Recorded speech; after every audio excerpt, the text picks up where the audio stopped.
Salem, Massachusetts. In 1692, 20 young women were tried and executed for practicing witchcraft. Now, 200 years later, more than 400 women practice the black arts of sorcery. Why? And especially, why here? I'm Leonard Nimoy, in search of Salem Witches.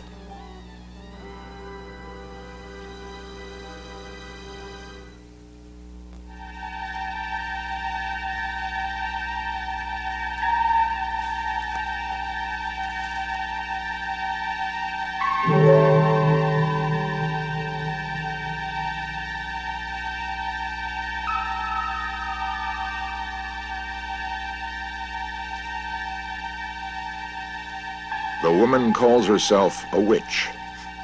She claims to be performing an ancient ceremony of candle magic.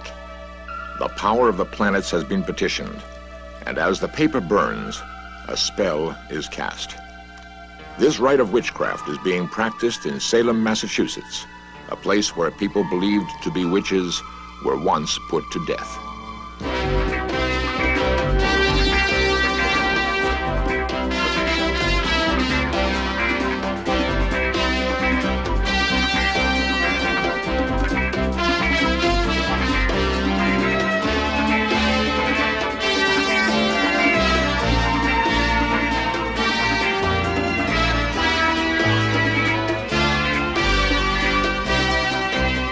This series presents information based in part on theory and conjecture. The producer's purpose is to suggest some possible explanations, but not necessarily the only ones, to the mysteries we will examine.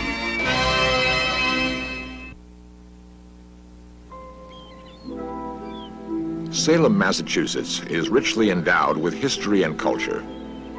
For most of us, it is still best known as the site of America's witch trials.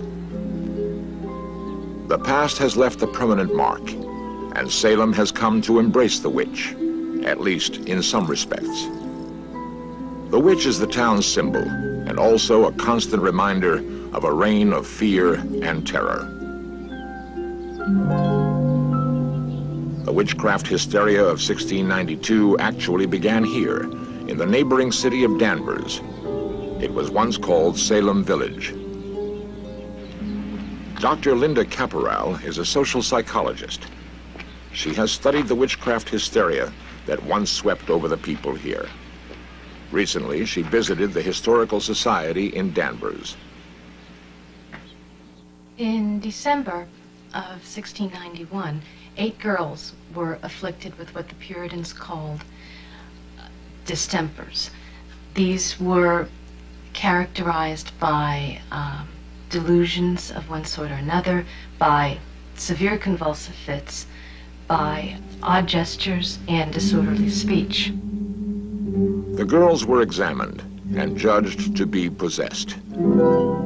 Several months later, accusations of witchcraft were made, and these were taken quite seriously by the community, and we have the beginning of witchcraft trials. In an atmosphere full of frenzy, the girls told the court of numerous people who they felt were in league with the devil. In 1692, witchcraft was a capital offense. At the end of the Salem witchcraft trials, 20 people had died. Nearly all of the victims were hung here, on Salem's Gallows Hill, now an old and deserted playground. At the cemetery in Salem lie the bodies of some of the judges who presided at the trials.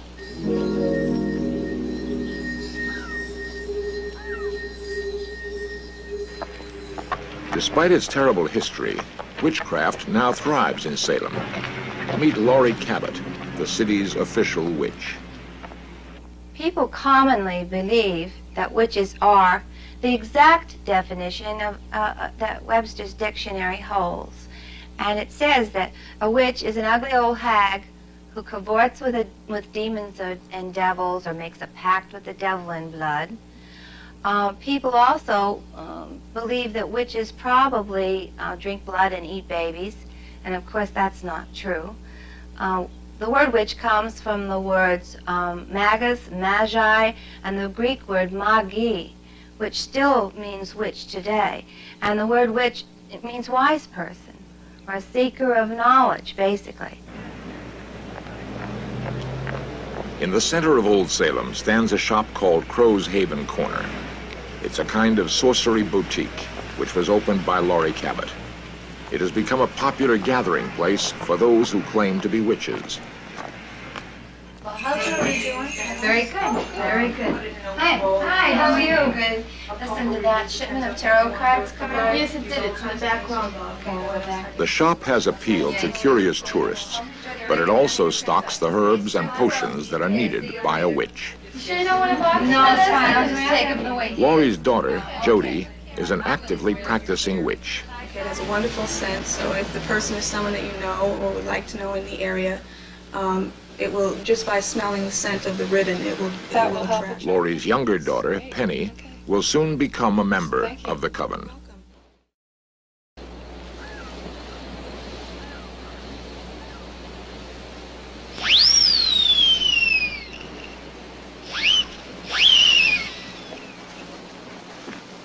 Laurie's coven has gathered to initiate a new witch.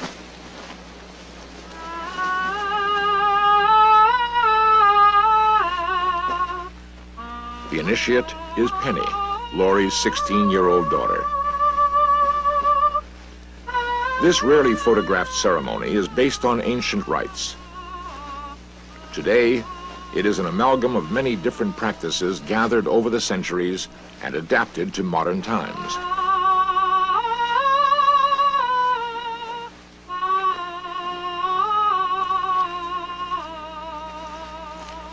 Laurie begins the rite by casting a magic circle around the entire coven.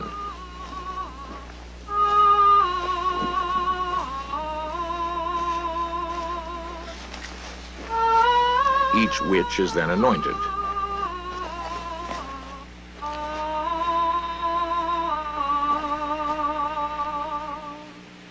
I charge this circle to protect us from all negative and positive energies and forces that may come to do us harm.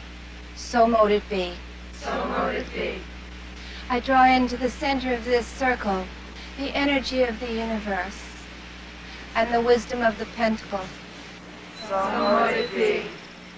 We bind your hands in infinity. We bind your creativity to the earth to aid us and help us. In the name of Isis, the Great Mother, and the Holy Maiden. Lady Day, on quiet Lady Day, with blossoms in her hair, comes the form of the fairy maiden, weaving green everywhere.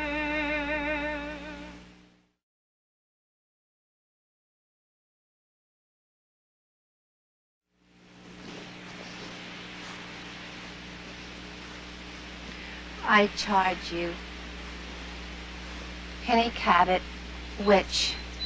I give you the wisdom of the universe. We give you the responsibilities of creativity, fertility, and all wonderful and good things to the earth. So mote it be. By her mother's declaration, Penny Cabot has become a witch.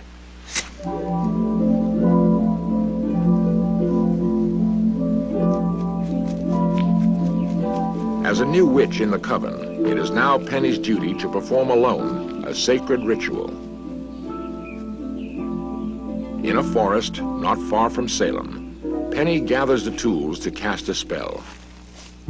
From pine needles, leaves, and from her witch's cord, she will summon the powers she needs. The spell will be for herself. It will focus and concentrate her natural powers of witchcraft.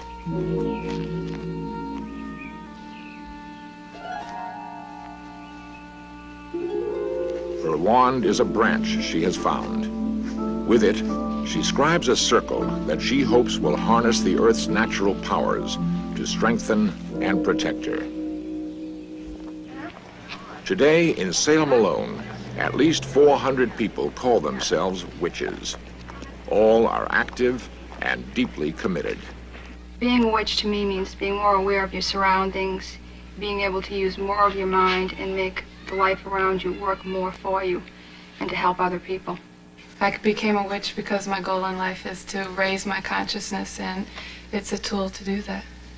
I'm a witch because it'll better myself and the people and animals around me.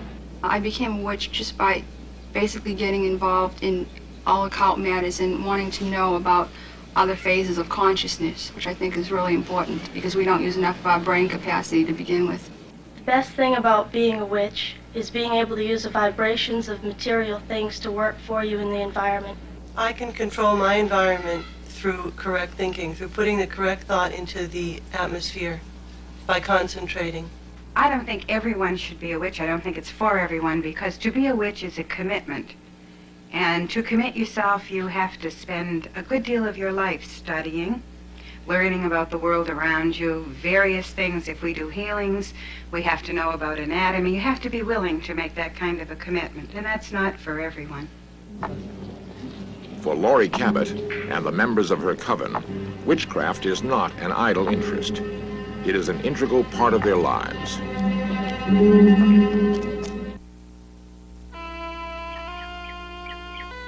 At 6 a.m., most of Salem, Massachusetts is still asleep. For Laurie Cabot, it is the time when the day begins. For Laurie, witchcraft is not something dark and secret. It is power and a knowledge to be shared. She does so every morning for a Boston radio station. It's Laurie Cabot's daily Witch Report. So let's find out what's happening out there, cosmically speaking, with the Good Witch of the East, Ms. Laurie Cabot. Good morning, Laurie. It's Friday, June 20th. Good morning, everyone. The moon is in Libra, and the emphasis is on good manners, consideration, and tact. Venus, Saturn, and Neptune are harsh today, so hurt feelings are bound to happen. Just bliss out and fantasize a lot and wear rainbows. This is Laurie Cabot, a good witch from Salem. Remember, every ending is a beginning, and for all of us, this is law. Where we enter in, from there we must withdraw. Bye-bye.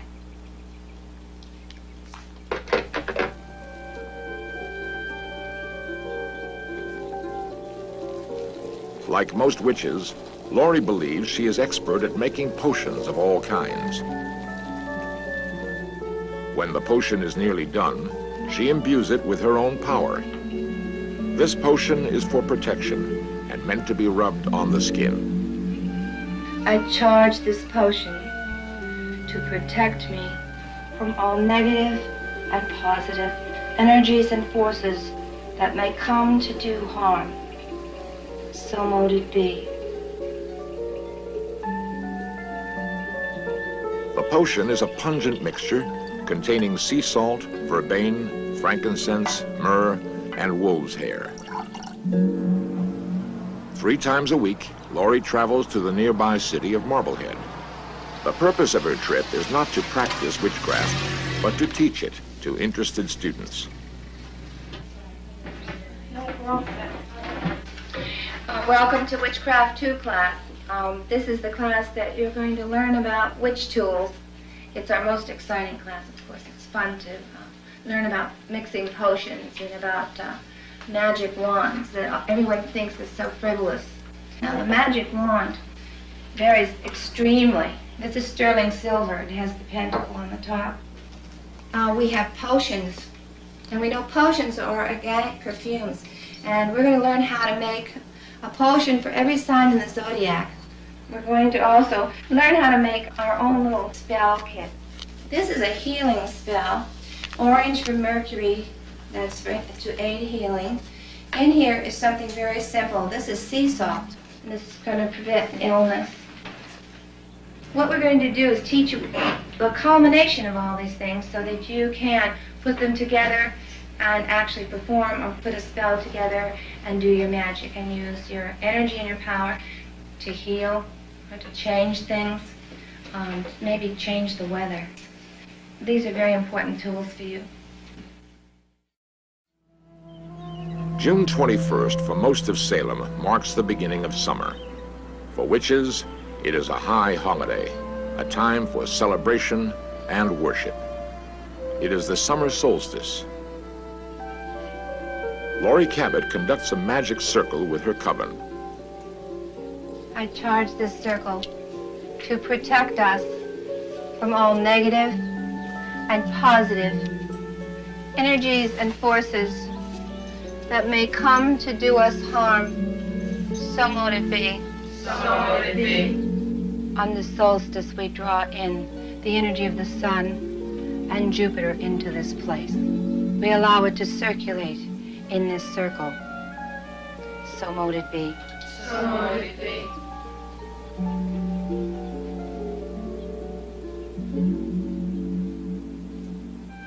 I charge this chalice with the energy of Jupiter and the sun and the gift of the Great Mother Isis. So mote it be. So mote it be. Those who today practice witchcraft regard it as a religion. It has only been in recent times that its unorthodox rituals have even been tolerated. We ask that we be granted correctness, balance, purity, and the power of the forces in this circle for the good of all people. So mote it be. So mote it be.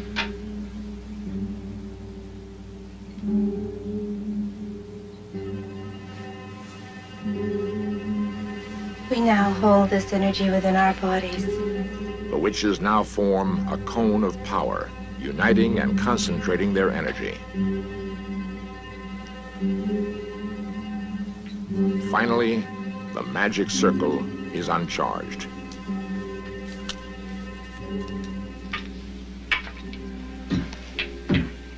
The circle is broken.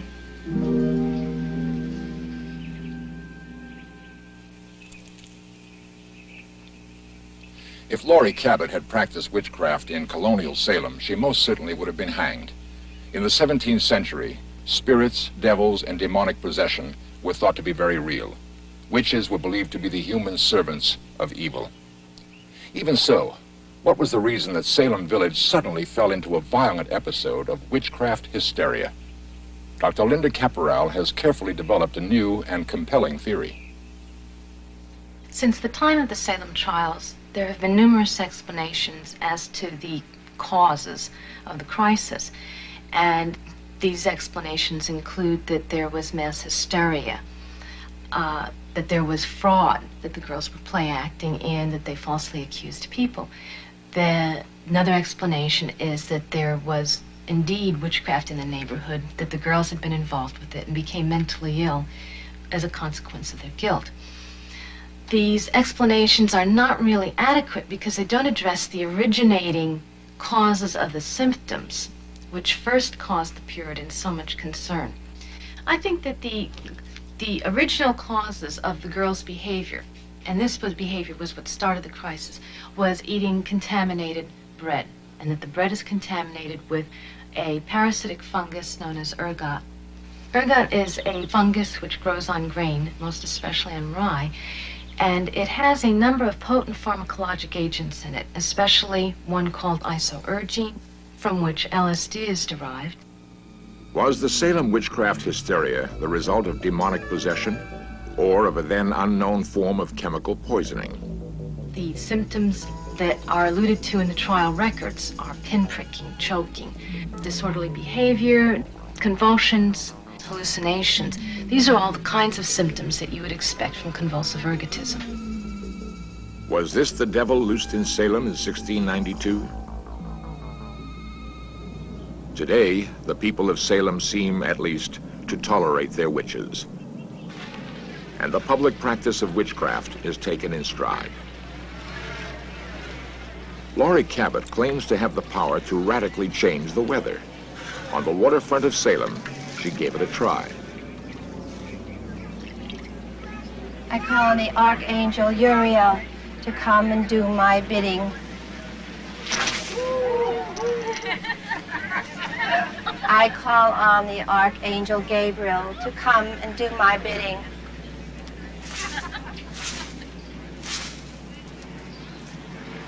I call on the Archangel Michael to come and do my bidding. I call on the Archangel Raphael to come and do my bidding.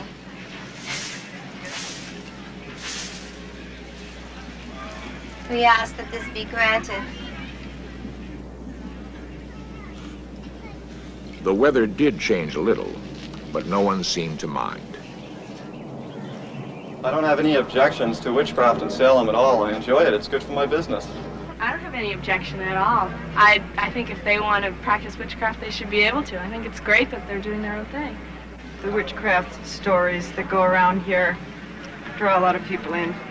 Well, it's clear that in the Bible, the witchcraft is condemned, and the people who are practicing it are not condemned if they're willing to give it up later, but I feel like they're just postponing the fullness of life they might enjoy if they look to the true source and not just playing into the devil's hands, which they're doing whether they're conscious of it or not. All the witches in Salem don't give us any problems. They're very law-abiding.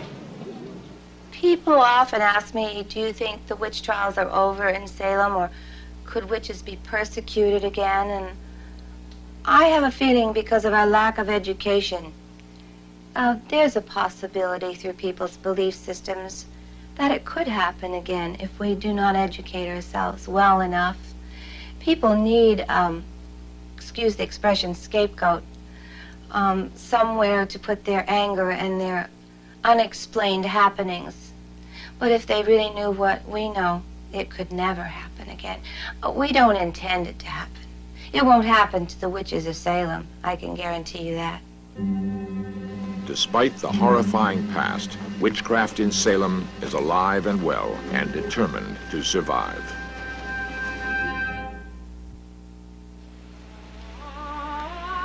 The witchcraft hysteria that swept through Salem nearly 300 years ago ended as quickly as it began. Many of the accusing girls made poignant public apologies, and Massachusetts became the first state to remove witchcraft from its catalog of capital offenses. Perhaps the worst of all demons and devils are ignorance, intolerance, and fear.